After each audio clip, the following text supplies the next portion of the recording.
Bonjour, c'est Agnès de l'atelier de portage 1, 2, 3 portée. Je voulais vous montrer aujourd'hui une façon d'installer un métal, de préinstaller un métal lorsque on ne souhaite pas l'installer sur une surface qui est sale, dans la rue, etc. Donc la façon de le préinstaller pour être prête à installer le bébé lorsque vous le sortez de son siège auto quand vous utilisez votre voiture. Alors j'ai pris le MySol de Girasol. C'est un porte-bébé qui est connu, qui a des réglages assez intéressants au niveau de la hauteur et de la largeur du tablier. Alors là, la largeur du tablier, je l'ai réduite pour ne pas vous faire trop de bruit de scratch pendant mon réglage. Elle est réduite au maximum puisque je vais utiliser un poupon qui fait 48 cm. Elle est par contre, la ceinture est, comme vous le voyez, passée le plus haut possible afin d'avoir un tablier très court. Il ne sera pas suffisamment court pour accueillir mon poupon de 47 cm, donc je vais prévoir de faire un nouage qui s'appelle façon enveloppée croisée. Voilà, donc vous voyez la ceinture qui est légèrement rembourrée, qui est suffisamment grande pour toutes les morphologies, je dirais. Les bretelles sont rembourrées en partie. Elles ne sont pas très épaisses, mais elles sont très confortables. Et pourtant, mon MySol date un petit peu, il est d'occasion et je pense qu'il avait bien servi. Mais c'est à peu près inusable. Voilà. Donc là, je vais enfermer mes bretelles dans la ceinture, ce qui n'est pas du tout à faire, bien entendu. Voilà, mais comme rien n'est parfait, alors là, je vais donc faire ma préinstallation rapidement, puisque je n'ai pas le bébé, donc c'est quand même assez rapide. Je vais aller croiser, vous voyez, comme si j'allais attacher quelque chose, je vais aller croiser dans mon dos et ramener mes bretelles sur les épaules. Voilà, tout simplement. Donc je suis passée vraiment aisément sous les aisselles. Vous voyez, les bretelles sont là. Ça ne pend toujours pas par terre, mais par mesure de sécurité, je vais ouvrir mon porte-bébé parce que je vais devoir installer mon bébé, bien sûr, dans la poche que j'ai formée. Et là, je vais nouer. Alors, je vais essayer de vous montrer en même temps. Je vais aller nouer sur la partie là qui fait une petite jupette devant du porte-bébé. Voilà, je vais faire 2 nœuds. D'une part parce que bon, ça sécurise un petit peu tout ça, ça ne va pas se défaire.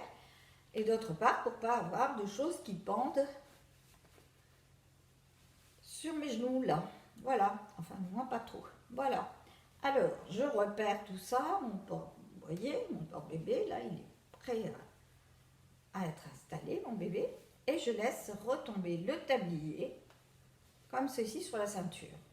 Et là, je pars en voiture.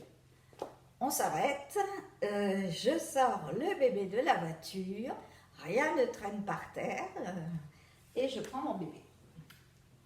Alors, je l'emmène sur mon épaule libre, enfin mon épaule libre, mon épaule préférée. Et je vais le glisser dans le porte-bébé en remontant, comme vous voyez un petit peu, les bretelles là sous mes aisselles quand même, parce qu'elles sont un petit peu parties vers le bas, forcément.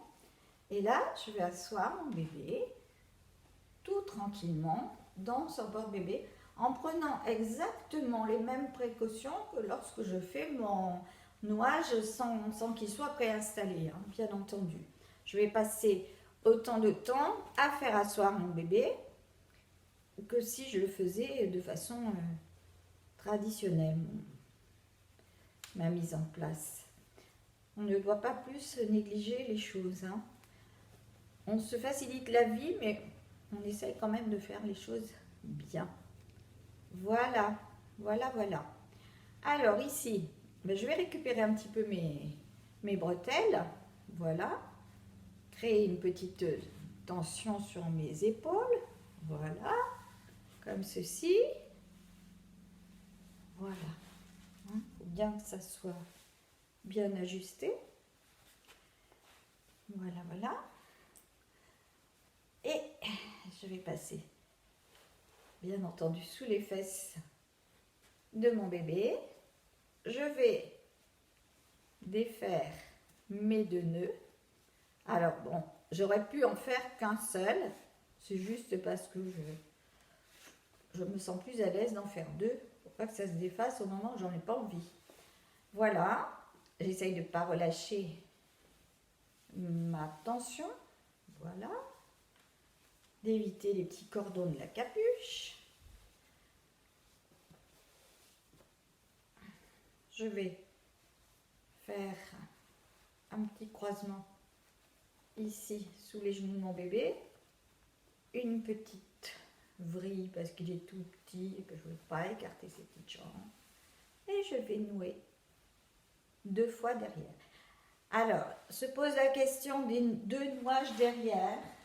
Quand on a une ceinture comme ça, il faut essayer de décaler un petit peu ces nœuds, parce que lorsqu'on défait le porte-bébé, il faut quand même avoir bien le repère des 2 endroits d'attache, hein. Qu'on ne détache pas la ceinture avant les bretelles, ça peut créer des petites surprises désagréables. Et là, j'affine un petit peu la position de mon bébé, bien sûr, hein, ça. Voilà, il est bien installé. Et moi, j'ai vraiment été à l'aise pour installer ce métal. Je ne me suis pas préoccupée de savoir ce qui traînait par terre. Et je trouve ça vraiment très, très pratique de préinstaller finalement.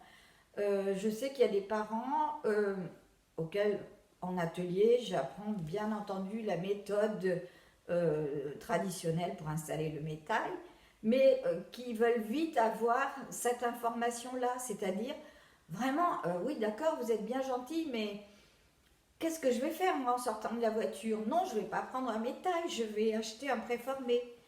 Tout simplement parce que ça leur paraît impossible de faire traîner des ponts partout. Voilà. Bon, on peut faire ça avec n'importe quel métal, bien entendu. Après, certains ont des bretelles très très longues et on doit faire plusieurs tours autour de la taille, même en préinstallation. Donc, il faut le savoir. Et puis, je dis aussi aux parents, aux mamans, que si elles ont des bretelles qui sont trop longues pour leur gabarit, rien ne les empêche de les couper, de les adapter au gabarit du couple, on va dire, et de faire faire une petite couture si elles ne savent pas coudre, de faire une petite couture par quelqu'un et se faciliter la vie. Il ne faut pas hésiter à faire des petites améliorations. Ensuite, même si l'on veut vendre le métal, surtout le métal, hein, ou une écharpe, on peut dire a été coupé à telle longueur. Il n'y a aucun risque de faire ça. Hein. Vraiment, il y a des couturières qui font ça très bien, puis ça n'intervient absolument pas dans la sécurité du portage. Voilà, j'espère vous avoir un tout petit peu aidé, peut-être, dans cette vidéo. En tout cas, je vous dis au revoir, à une prochaine fois et bon portage.